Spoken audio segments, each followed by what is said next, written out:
Figure को यहाँ से कट कर दे रही हूँ, तो मैं इसको ओपन करके ऐसे कर दे रही हूँ। रोटर की पेरीफेरी लीनियर हो गई है और लीनियर पेरीफेरी पर ये सारे कंडक्टर्स शो होने लगे। 5 कंडक्टर नॉर्थ पोल के इम्पैक्ट में उसमें क्रॉस दिखाऊंगी, साउथ कंडक्टर से उसमें मैंने डॉट दिखाया। जो 1 2 3 कंडक्टर है ये 1 है, रोटेशन मेरा इस डायरेक्शन में ये 2 हो जाएगा, ये 3 कंडक्टर। फील्ड फ्लक्स ये है, यहाँ से लेकर यहाँ तक मुझे धीरे धीरे फ्लक्स बढ़ता हुआ मिलेगा, क्योंकि इस नॉर्थ पोल का कुछ इम्पैक्ट तो यहाँ पे पॉजिटिव पड़ने लगेगा। इतने पोर्शन में यहाँ पर फ्लक्स होगा, तो स्पेस में बात कर रही हूँ, मतलब इन दोनों के बीच में एयर गैप पर मैं अगर 5 पॉइंट्स ले लूं तो पहले पॉइंट पर कैसा होगा फ्लक्स, 5वें पर कैसा होगा, इसे तीसरा बोल दूं, फ्लक्स एक जैसा एग्जिस्ट करेगा, फ्लैट पैटर्न मिलेगा। मतलब 1 पे भी जो मिल रहा है, 2 पे भी जो मिल रहा है, 5 पे जो मिल रहा है, वो सेम फ्लक्स मिल रहा है, तो क्वांटिटी मुझे सेम मिल रही है, तो मैंने इसे फ्लैट बताया है। फिर नॉर्थ पोल का इम्पैक्ट खत्म हो रहा है इस ब्रश तक, फिर साउथ पोल का इम्पैक्ट बढ़ रहा है, तो ये साउथ पोल का इम्पैक्ट आ गया।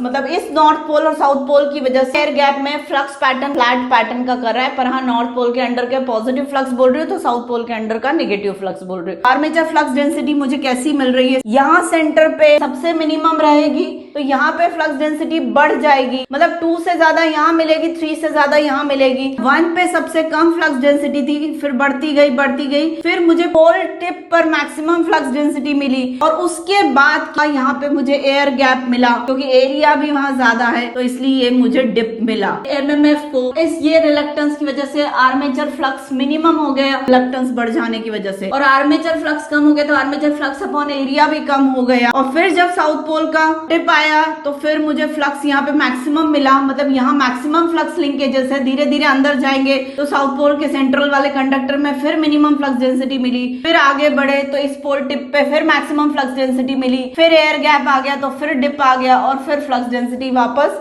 कम मिली, और फिर ऐसे करके हम यहाँ सेंटर पर आते आते फिर मिनिमम हो जाएगी। तो ये जो फ्लक्स पैटर्न है, जिसको मैं सैडल टाइप का फ्लक्स पैटर्न बोल रही हूँ। और बी एफ कैसा मिला, फ्लैट। फाइव की वजह से बी एफ है, कि फाइव की वजह से बी ए है, B R resultant flux density निकालनी है। अब ये दोनों जो कर्व है, ये फ्लैट वाला और ये सैडल शेप वाला, मतलब इन दोनों की वजह से मुझे ये ब्लू वाला बी आर निकालना है। तो इन दोनों के रिजल्टेंट की वजह से ये मिला, सेंटर पे जाके यहाँ पे वापस बी एफ के बराबर ही आ गया, क्योंकि बी ए 0 है, और फिर यहाँ से हाइट मिली तो ये फिर बी एफ से ऊपर चला गया, फिर यहाँ पे 0, ऐसे करके मुझे ये रिजल्टेंट शेप मिल रहा है बी आर का।